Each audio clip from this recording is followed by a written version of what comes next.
직장 상사들, 동료들, 또 지난주 내들이 숙제하면서 평안하셨는지요? 다른 무엇보다 여러분 자신과 평안하셨습니까? 화평이나 평화라고 하는 것만큼 모든 사람이 갈구하는 것은 없습니다. 화평이라고 하는 단어는 행복이 될 첫 번째 기본적인 가장 중요한 조건이기 때문에 그렇습니다. 그런데 에덴 이후로 우리는 여러 가지 이유로 화평이 깨어져 있습니다. 불안과 걱정, 갈등, 염려, 관계 속에서 화평함이 깨어진 그런 경험들을 하곤 합니다. 그래서 더욱더 화평이 우리에게 필요한 기본 욕구이기도 합니다. 화평의 소식보다 다툼과 전쟁의 소식이 더 많은 것이 오늘 우리의 뉴스이고 또 우리 주변에 있는 소식들입니다. 그런 와중에 당장이라도 중동 전쟁이 전면전으로 일어날 것 같았던 말 많았던 중동 2주 전의 모습인데요. 오늘로 따지면 2주지요. 그런데 갑자기 유엔에서 이란 대사가 하마스하고 이란의 휴전 협정을 돕기 위해서, 그것을 위해서 우리가 보복 전쟁을 유예하겠다라는 인터뷰를 했습니다. 겉으로는 굉장히 평화적인 제스처인데 사실은 굉장히 굴욕적인 인터뷰를 대사가 나서서, 대통령의 대리지요. 그 대사가 나서서 전 세계 대표들에게 이야기할 수밖에 없는 상황이 벌어지고 말았습니다. 중동에 지금 사우디아라비아를 사이에 놓고 양쪽으로 미국 항모전단 하나가 새로 들어갔습니다. 기존에 있던 항모전단이 빠지고 하나가 더 들어가는 것이 관례인데 미처 하나는 안 빠져나오고, 일부러 안 빠져나왔겠지요. 또 하나가 들어가는, 그래서 2개 항모전단이 버티고 있는 상황이 지금 중동에 연출되고 있습니다. 북한에서 미사일 실험하면 우리나라에도 그런 상황이 꼭 벌어집니다. 항모전단 하나는 독도 인근에 뜨고 하나는 부산에 와서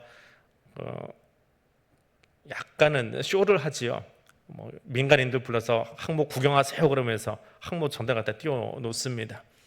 근데 그 항모 전단 한 개의 위력이 어지간한 국가 하나를 없애버릴 수 있을 만큼의 전력을 소유하고 있습니다. 우리나라는 가지고 있지도 않은 순양함 한 2척, 그리고 바닷속에는 원자력 잠수함, 공격형 잠수함 2척, 그 외에도 수십 대의 전함들이 따라붙는 것이 항모 전단인데 그게 2개가 들어가 있으니까 이란 코앞에다 밀어 넣어놓으니까 정말 굴욕적으로 전쟁 안 할 테니까 평화협정 맺어라 하는 멘트를 날릴 수밖에 없는, 모든 사설들이 이건 치욕스러운 발언이다 라고 적어놓는 그런 일이 일어났습니다. 그걸 보면서 힘에 의한 중동의 평화, 중동의 질서, 어디서 들어본 이야기지요. 우리 역사책에서 제일 많이 듣던 이야기입니다. 로마 제국의 팍스 로마 시절, 팍스 로마나라고 하는 그 시절이 있습니다. 로마의 군대에 의해서 로마 제국 전체가 소위 평화기를 얻었던 그 시절을 팍스 로마라고 부릅니다. 단어는 아주 좋은 말이에요. 로마의 평화. 그런데 실제는 로마 군대에 의해서 누구도 숨쉬지 못하고 정말 숨죽이고 살아야만 했던 그런 평화입니다. 그럼에도 불구하고 군대의 힘이 되었건 어떤 힘이 되었건 세계가 전쟁이 일어나지 않고 좀 평화스러웠으면 좋겠다, 또 나도 그런 사람을 살면 좋겠다라는 마음을 갖고 살아갑니다. 이 화평에 해당하는 구약의 단어가 샬롬입니다. 이 샬롬이라고 하는 단어는 평강, 화평, 화해 그런 단어들로 번역을 합니다. 주로 평강 내지는 화평으로 번역을 하는데 물질적인 풍요, 번창함, 몸의 건강을 의미하기도 합니다. 그리고 때로는 사람과 사람 사이에, 그리고 나라와 나라 사이의 평화로운 상태, 이것도 샬롬이라고 이야기합니다. 근데 더 중요한 것은 샬롬 안에는 하나님이 땅에 주시는 선물, 그것을 샬롬이라고 합니다. 근데 이 샬롬이 신약 성경에 오면 히브리어가 아니라 이제 헬라어로 기록을 하지요. 히브리어를 헬라어로 번역한 것도 그렇고 비슷한 의미의 단어로 쓰이는 것이 에이레네라고 하는 단어가 있습니다. 근데 이 에이레네는 샬롬의 그 큰 의미를 다 받아내지를 못합니다. 샬롬이 에이레네고 에이레네가 피스고 피스가 평강이다, 이렇게 우리가 그냥 쭉 이해를 하고 끝나버리는데, 샬롬이 가지고 있었던 그 풍성한 의미 안에서 에이레네로 넘어올 때는 주로 사람 사이의 태도 혹은 화평한 그 시간, 그 때입니다. 그래서 로마가 전쟁을 벌이고 있다가, 헬라어는 주로 로마 제국 시절에 쓰였잖아요.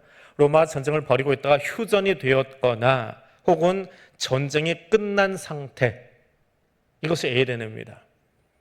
그래서 샬롬을 이해할 때 전쟁이 없는 상태의 평화라고 이해하는 것은 에이레네를 가지고 이해하기 때문에 그래요.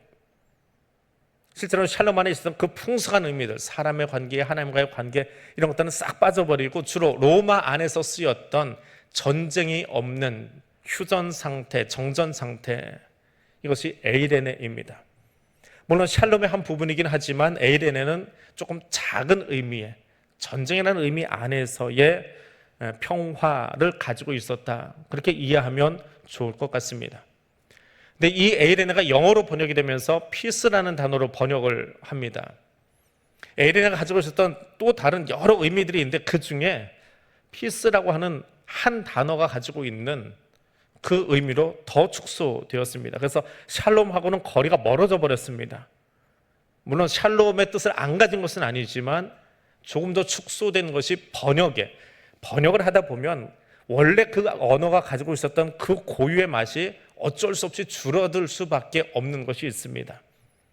예를 들면 우리 김소월 씨가 지었던 시 가운데 사뿐히 지려밟고 가시옵소서, 영어로 뭐라고 바꿉니까?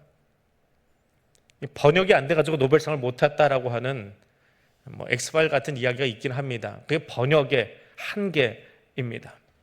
그럼에도 불구하고 샬롬 내지는 본문에 화평이라고 써 있는 이 원래 단어, 오늘 본문에서는 화평이라고 하는 단어가 있는데 이것을 번역할 때 영어 성경에서는 대부분이 피스메이커라고 번역을 합니다.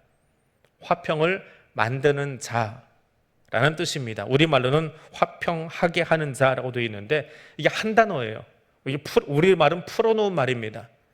영어 성경은 그나마 한 단어를 썼습니다. 피스메이커라고 하는 한 단어를 써놨는데 우리는 한 단어로 설명이 안 돼서 그냥 단어를 풀어버렸어요, 번역에서. 근데 화평케 하는 자, 화평을 만드는 자, 이 단어는 좀 더 엄밀하게 이야기하면 신조어입니다. 성경 안에서 딱 한 번만, 여기서만 쓰인 단어예요. 다른 데서는 쓰이지 않는 단어입니다. 화평이 중요한 게 아니에요. 화평케 하는 자라고 하는 이게 하나의 단어이기 때문에 그렇습니다. 다른 데서 혹 풀어져 있는지 모르겠지만 이거 자체가 단어 하나거든요. 성경 어디에도 등장하지 않습니다. 그럼 이 단어는 대체 어디서 나온 거냐라고 하는 거지요. 샬롬의 번역어인 에이레네에서 파생된, 새롭게 만들어진 단어이긴 합니다. 그 에이레네에다가 이루다, 만들다, 무엇을 행하다라고 하는 포이에오라고 하는 단어가 합쳐져 있는 마태가 만들어낸 단어입니다. 마태 신조어, 마태만 사용했던 신조어라고 보면 돼요. 그래서 이 단어를 풀어내면 우리말로는 화평하게 하는 자인데, 화평을 이루기 위해 애쓰는 사람들, 여러분은 복수형의 누군가를 가리키는 대명사입니다. 한 사람이 아니고요, 복수형이에요. 화평을 이루기 위해 애쓰는 사람들, 그들이 복이 있다라고 하는 의미입니다. 자, 이 단어가 지칭하고 있는 사람들 누군지 아시지요? 산 위에서 예수님 말씀을 들으려고 나왔던 그 제자들입니다. 그럼 이 사람들이 누구이기에 예수님이 이렇게 썼을까? 이 말씀을 계속 묵상하는데 저는 이 뒤에 이런 단어를 하나 덧붙여 봅니다. 특별한 운동가들이다. 예수 운동가들. 환경을 위해서, 환경 개선을 위해서 일하는 사람들을 환경운동가라고 하지요. 조선의 독립을 위해서 애썼던 사람들을 독립운동가라고 합니다. 그것처럼 에이레네를 위해서, 에이레네의 완성을 위해서 일했던 예수운동가들, 그 사람들이 오늘 이 화평케 하는 자, 화평을 위해 일하는 사람들이라고 하는 겁니다. 그럼 마태는 이 단어를 왜 만들어냈을까라고 하는 거죠. 성경 한 번밖에 나오지 않아서 정확하게 이렇게 찾아가기는 힘들지만 이 단어와 같은 어근을 가지고 사용된 또 다른 곳을 찾아가 보는 것을 통해서 이 단어를 유추해 볼 수 있습니다.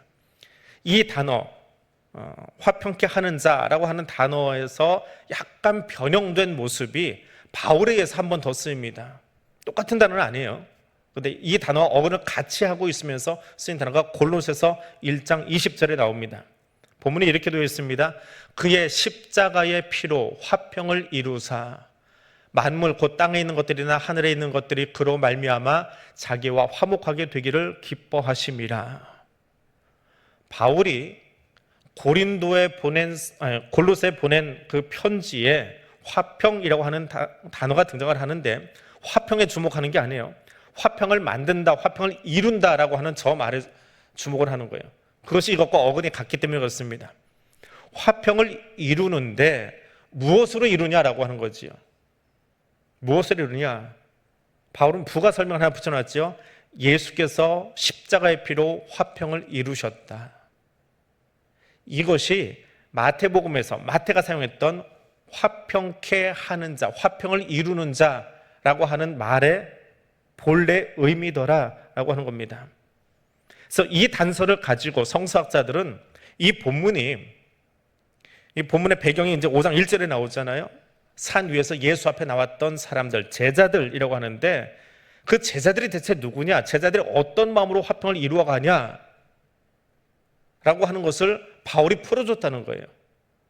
화평을 무엇으로 이룹니까? 골로새서의 말씀을 보니까 예수의 십자가로 화평을 이루셨다. 예수님이. 그것을 따라가는 사람들이 누구예요? 마태복음에 나오는 제자들. 제가 이야기하는 예수 운동가들이에요. 예수 운동, 예수의 운동, 예수 십자가 운동을 일으키는 그 사람들을 제자라고 하는데 이 제자들은 무엇으로 화평을 이루어 간다고요? 예수의 피로요. 그런데 지금 산 위에 올라와 있는 사람들은 어떤 사람들이요? 로마 제국 안에 눌려서 살아가면서 틈만 나면 제일 잘 나오는 단어가 있어요. 에이씨, 우이씨 하는 화가 난 분노의 상황들. 그래서 누군가는 그 안에 적극적으로 칼을 품고 다니고 있는 열심당원 같은 사람들. 각자의 방법으로 로마에서 해방되고 싶은데 자기 나름대로 칼을 품고 있는 사람들이에요. 성사들은 주로 열심당원들을 봅니다. 그들에게 몸 안에 있는 그 칼이 아니라 내 안에 있는 분노의 칼이 아니라 무엇으로 화평을 이루라고요? 예수로 화평을 이루라라고 하는 거예요. 그것이 제자라고 하는 거예요. 그래서 저는 제자라는 단어가 아니라 예수 운동가라는 단어로 치환해 본 겁니다. 예수 운동가, 제자는 마음에 있는 나의 칼이 아니라 예수 십자가 복음을 가지고 세상의 평화를 이루어야 된다라고 하는 겁니다.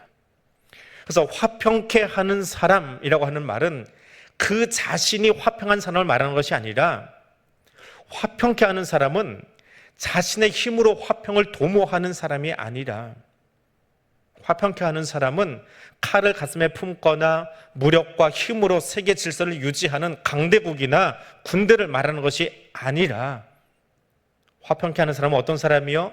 예수 십자가만이, 예수 복음만이 진정한 화평을 이룰 수 있는 유일한 방편이다라고 하는 것을 알고 그 복음을 가슴에 담고 일어서는 그 예수 운동 벌이는 사람들, 예수 십자가 복음을 전하는 제자들. 누구요? 산 위에서 예수님 말씀 들으려고 그 앞으로 나와왔던 그 사람들이요. 그래서 자기 안에 있던 칼을 내려놓고 유형의 칼일 수도 있고요. 혹은 분노의 칼일 수도 있고요. 세상을 원망하는 원망의 칼일 수도 있고요. 혹은 폭력이라고 하는 내 안에 잠재되어 있던 그 폭력성도 말할 수 있고요.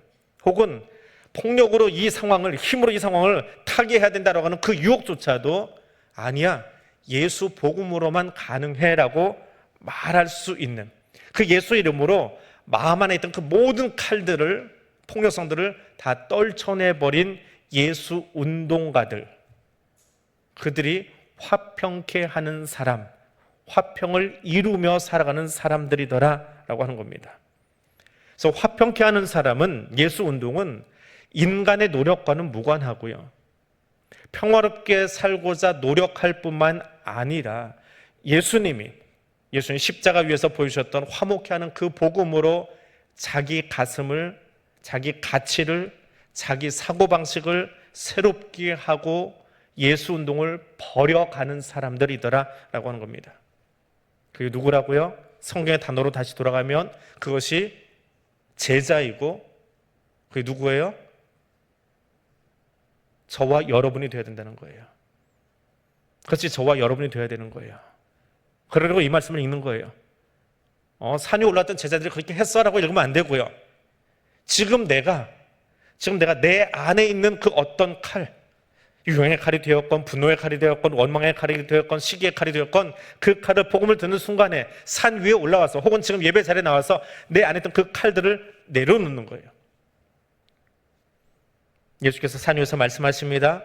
복이 있나니 너희가, 말씀 들으려고 그 앞에 나온 그 제자들이지요, 무리들이 아니라 제자들입니다. 예수 운동가들입니다. 오늘 여러분입니다. 너희가 복이 있다.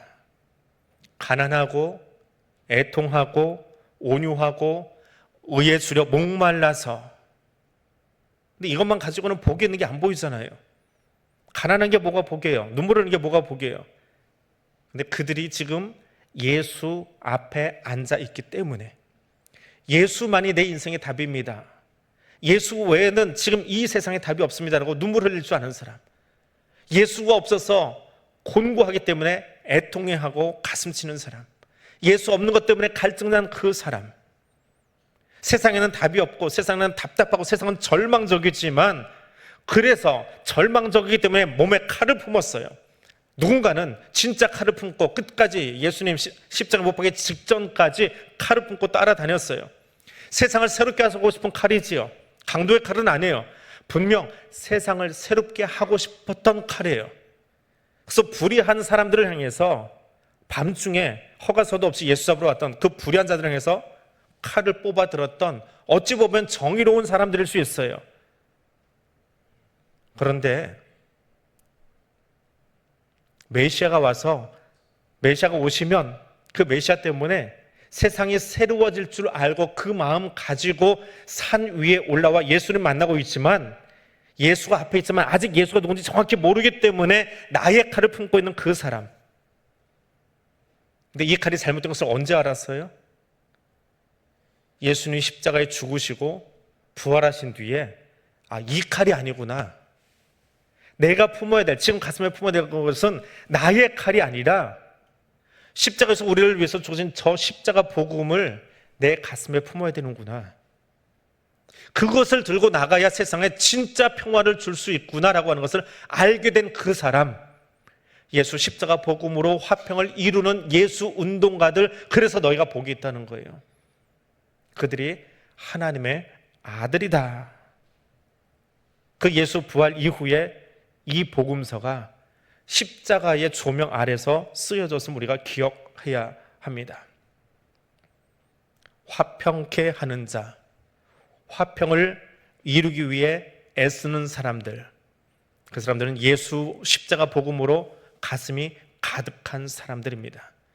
그 품에 있던 칼을 꺼내든 것이 아니라 예수님의 말씀이 주신 평화가 그 가슴에서 세상을 향해 흘러나오는 것을 보고 있는 사람들, 또 그렇게 흘러가게 하는 사람들, 그들이 화평케 하는 사람들입니다.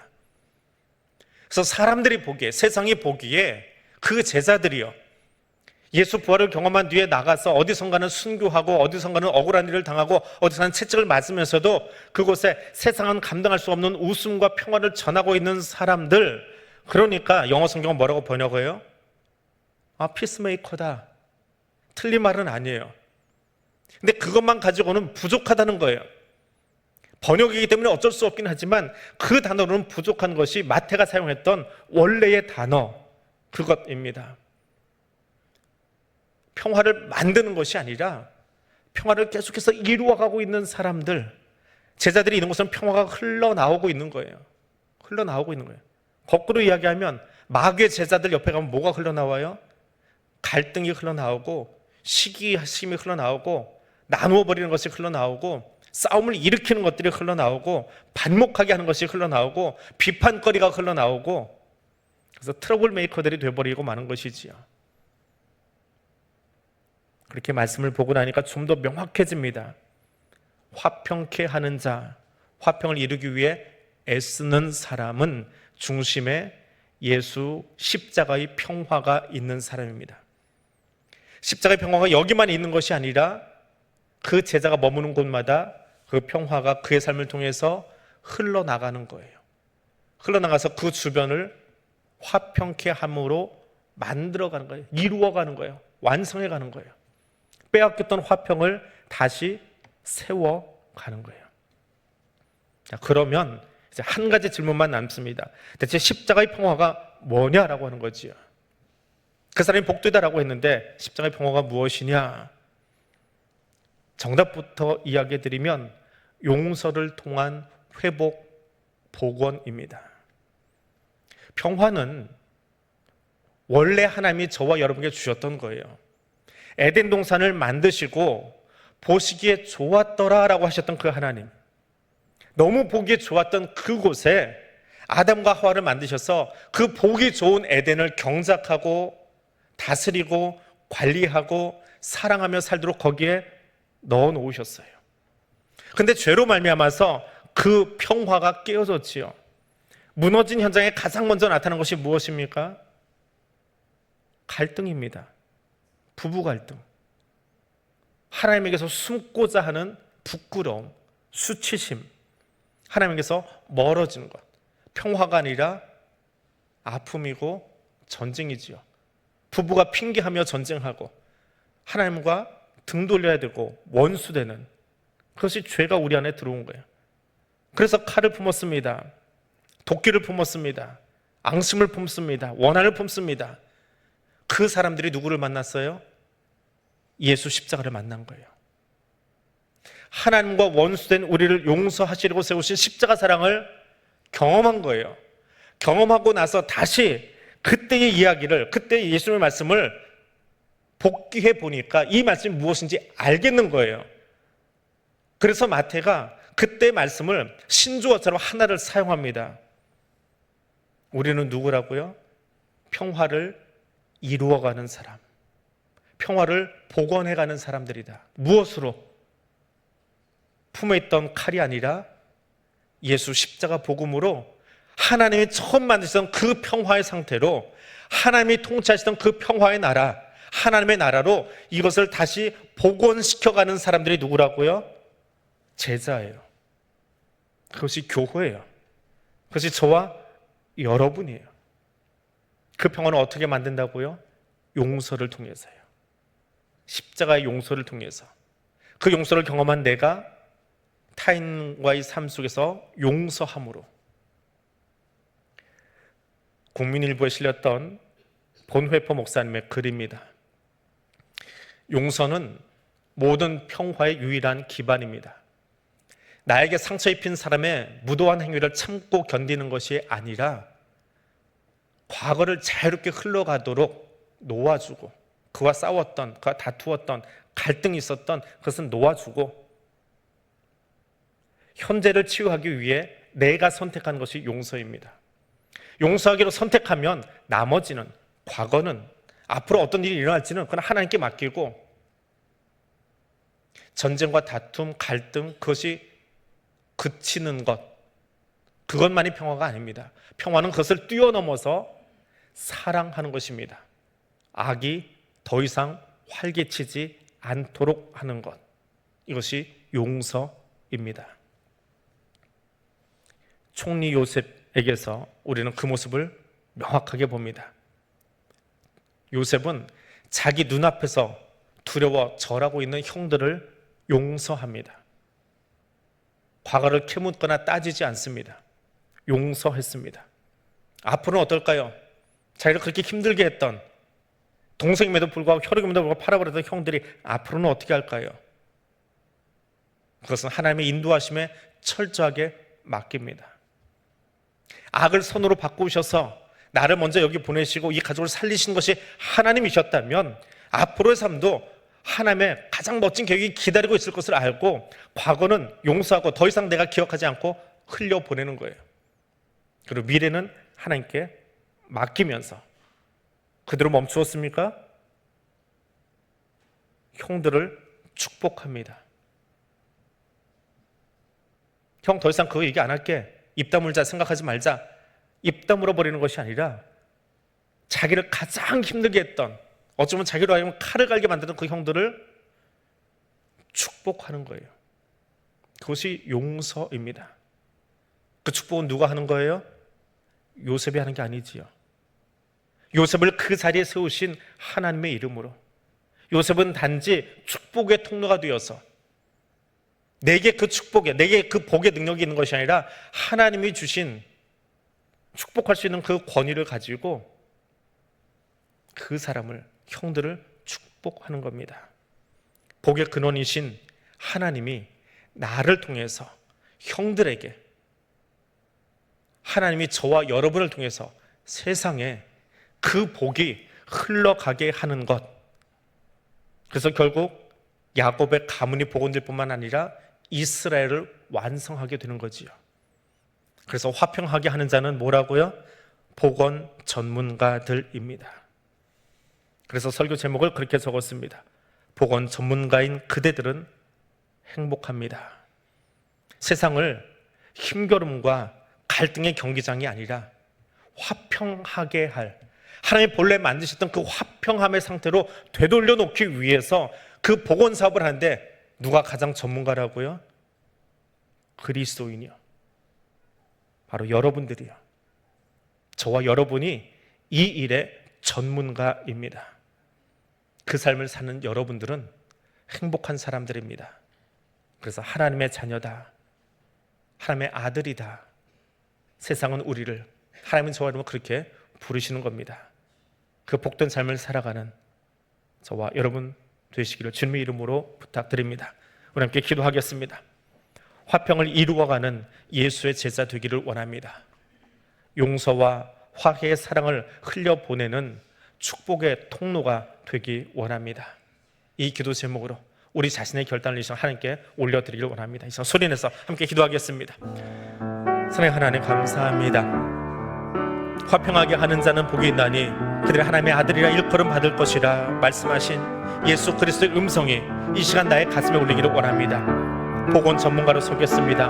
화평을 이루신, 화평케 하시는 그 하나님의 아름다운 모습, 그 에덴의 회복을 위해서 예수 그리스도를 보내주시고 그 십자가 사랑으로 우리 가슴에 품었던, 나의 가슴 속에 품었던 응어리의 칼들, 반목의 칼들, 하나님 원망하던 칼들, 시기하던 칼들, 내 힘으로 하려고 했던 그 인생의 칼들을 다 내려놓고 오직 화평을 이루어가는 예수 그리스도께서 먼저 보여주신 그 십자가 사랑을 가지고 나 오늘 일어서기를 원합니다. 그 사랑으로 일어서서 하나님, 내 마음에 품은 칼은 버리고 주님이 주신 십자가 복음을 들고 나가서 하나님이 내게 보여준 그 화평을 완성해가는, 그 화평을 다시 회복시켜가는 복원 전문가로서의 제자들이 될 수 있기를 원합니다. 용서와 화해의 사랑을 세상 가운데, 이웃 가운데, 우리의 가정 가운데, 나와 함께하는 사람들 가운데 흘려보내는 축복의 통로가 되기를 원합니다.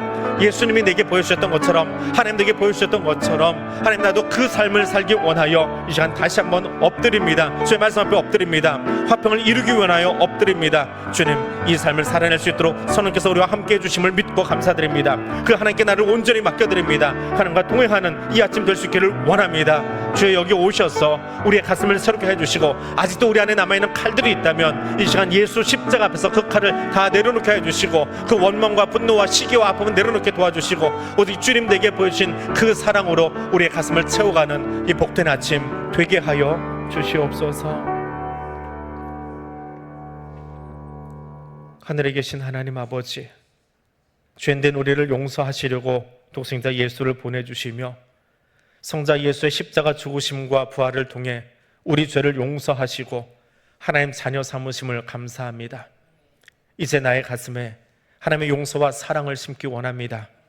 갈등과 반목과 시기와 질투, 탐욕과 전쟁으로 얼룩진 땅에 우리의 힘과 칼이 아니라 예수 십자가 사랑의 능력으로 나아가 하나님의 통치를 회복하고 복원시키는 예수의 제자, 예수의 사람 되기를 원합니다.